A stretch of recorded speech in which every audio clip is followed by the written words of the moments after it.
Let me ask you a question.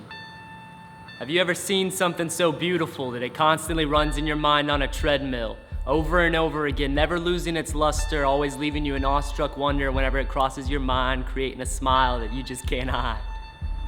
Because I have. And her name is Grace. And I wish you could have been there the moment that I saw her face, because the way that Grace looked at me cut deep, making my heart skip beats until it started thumping again, causing my lungs to start breathing in her sweet aroma, nearly putting me in a coma.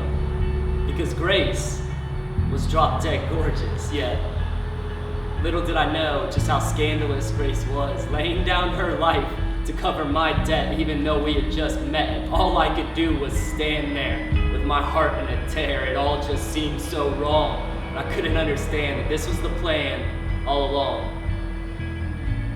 Because Grace knew all about my feelings of inadequacy, of not being good enough, too messy, and having the edges too rough.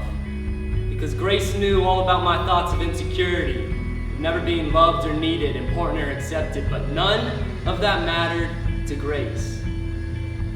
Because Grace chose me, wanted me, picked me, loved me, forgave me, met me where I was, and died for me.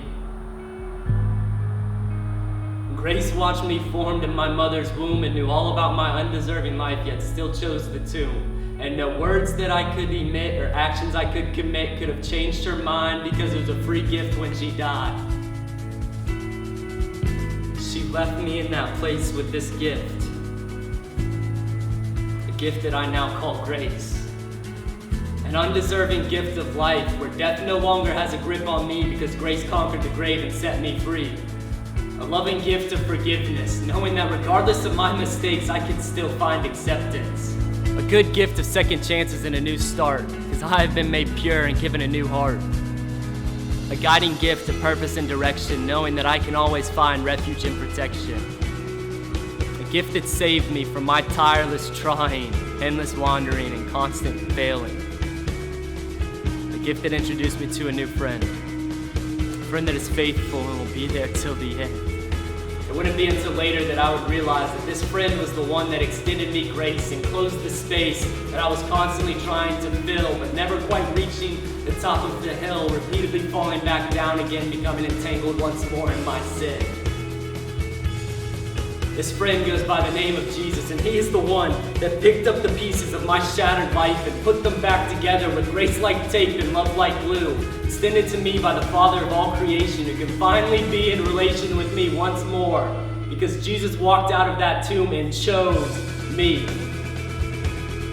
wanted me, picked me, loved me, forgave me, met me where I was, and died for me. Jesus saved me. I remember this, so I choose to get back up and push forward through the gunk of my sin and pursue the one that makes all things new. Because it's not the perfect that gets saved, but the faithful. And that's what makes grace so beautiful.